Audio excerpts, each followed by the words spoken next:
Bercerita soal pengalamannya pernah menjadi Komandan Komando Pasukan Khusus atau Kopassus, Menteri Pertahanan Republik Indonesia Prabowo Subianto mengaku masih kalah hebat dibandingkan Presiden Republik Indonesia Joko Widodo.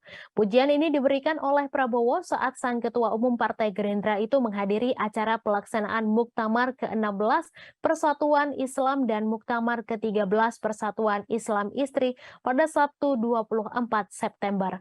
Prabowo diketahui ditugaskan oleh Jokowi untuk menjadi wakil RI 1 dalam acara tersebut. Awalnya Prabowo curhat dirinya sempat heran mengapa ia yang ditunjuk untuk mewakili Jokowi menjadi wakil kepala negara di acara tersebut. Pada saat menyampaikan sambutan, Prabowo sempat memberikan pujian kepada Jokowi. Ia menyebut bahwa dirinya mantan Jenderal Baret Merah, namun mengakui jika Presiden Jokowi memiliki ilmu yang lebih tinggi darinya. Prabowo kemudian mengungkit mitos soal politik dan kota Solo, di mana mitos tersebut mengatakan bahwa politik negara yang unggul berasal dari kota Solo, sedangkan dirinya Banyumas sehingga masih berada di bawah Solo.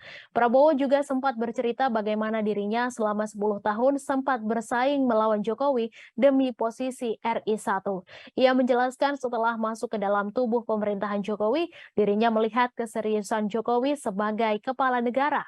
Pada acara tersebut, Prabowo juga berpesan bahwa perbedaan pendapat adalah hal yang biasa. Justru hal tersebut menunjukkan demokrasi.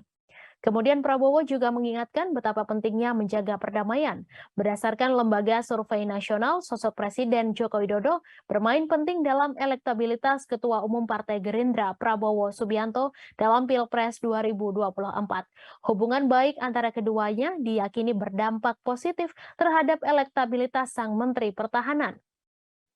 Direktur Eksekutif LSN Gema Nusantara memaparkan bagaimana Jokowi mempengaruhi menguatnya elektabilitas Prabowo dalam survei terbaru LSN. Publik menilai Prabowo sebagai menteri yang memiliki kinerja baik dalam pemerintahan Presiden Jokowi. Selanjutnya Gema menyampaikan bahwa publik turut menilai hubungan Prabowo memiliki hubungan yang akrab dengan Jokowi.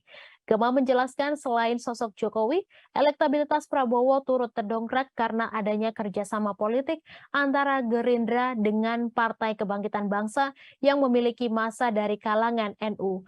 Pada survei terbaru LSN, elektabilitas Prabowo meningkat menjadi 30,6%. Survei LSN terbaru ini dilakukan sejak 29 Agustus hingga 2 September. Survei dilakukan di 34 provinsi dengan populasi seluruh penduduk Indonesia yang minimal berusia 17 tahun.